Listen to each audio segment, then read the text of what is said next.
I'm going to tell you why privacy matters to me. Everyone has a different reason why privacy matters. For me, it's freedom of thought.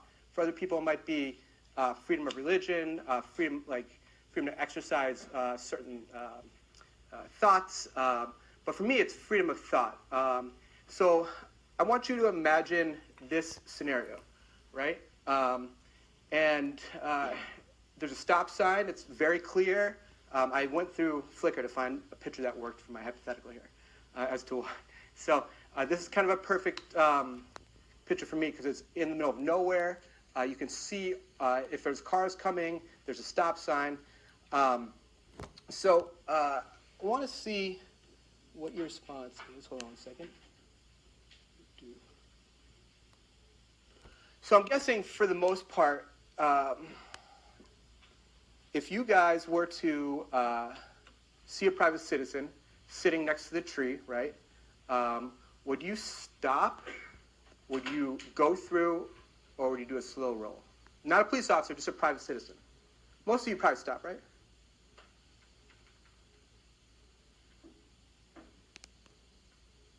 Yeah, you probably stop. Go through. Yeah, right. Yeah, right. You'll kill somebody. All right, so most of you stop. I think that's about right. What would happen if you see a police officer sitting in that corner in the intersection there? Would you stop? Thanks.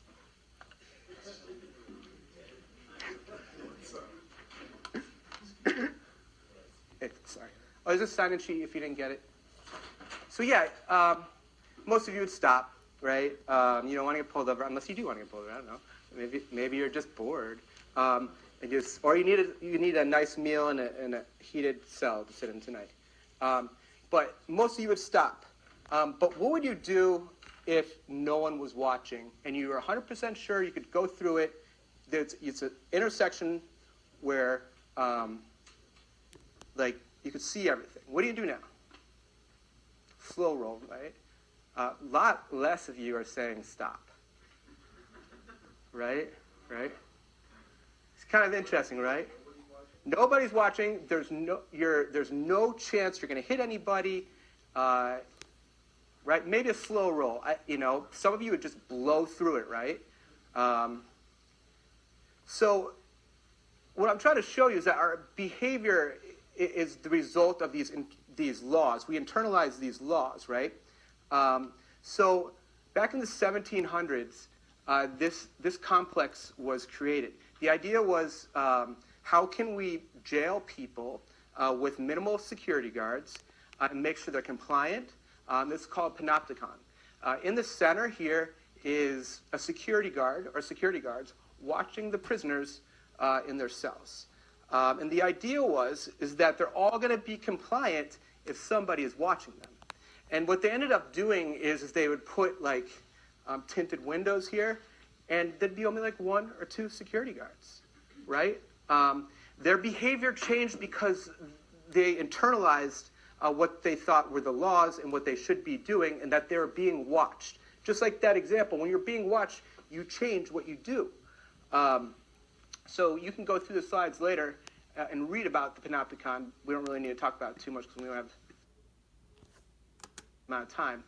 But the idea is that privacy matters because to me, it changes the way you think and the way you act. When you know someone's watching you, you change. And the current laws we're studying protect those behaviors, and so that when you are talking to somebody, you're communicating, everything you're saying is protected, that you have this freedom of thought. You don't have to think, oh, is somebody watching or listening? And it's really simple. And actually, I think about my daughters a lot in this because when they grow up, as cell phones and everything become more ubiquitous, they're not going to know the freedom of thought that I knew, because they're going to be being tracked all the time. They're going to be internalizing the fact that they could be watched all the time. So the younger generations are going to have thought constrained.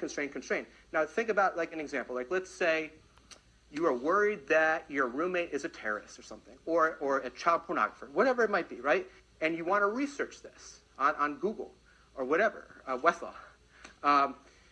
you might be scared that whatever you're saying is being tracked or watched. So therefore, you don't put in the correct search terms. You can't find information that's going to help you solve the case or whatever it might be, solve the crime or deal with it. So your thought is limited by the fact that you might be being watched, just like in the Panopticon. So where to go? So that's why it matters to me, and this is why we're studying these laws. And everybody has a different reason of why privacy matters to them, and what things are more important. Some people, it's because of freedom of religion. So it's different. For me, it's freedom of thought. So one other thing I want to talk